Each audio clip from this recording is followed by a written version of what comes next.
how to use coins on Aliexpress. So here's how it works. You want to load up the Aliexpress app, and right here next to categories and free gift you will have coins.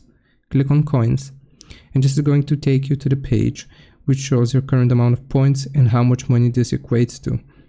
So right here, if you want to use your coins, you can find an item which you want to spend it on. This is going to sort the items whether they have the coin discount. So let's say that I want to purchase this item here, the flashlight. You will click on add to cart as you would normally for any item on Aliexpress, and we can then go into our cart, choose the item, and then check out. Now right here, if we scroll down, as you can see, it's going to tell us that we saved this amount, and that's going to be from coins. So basically the coins amount is automatically added and calculated to your checkout screen as long as the item does qualify for coin discounts. And you can find the coin discounts from the page that I just showed you. I hope this helps you out. Leave a like and sub, and I'll see you next time.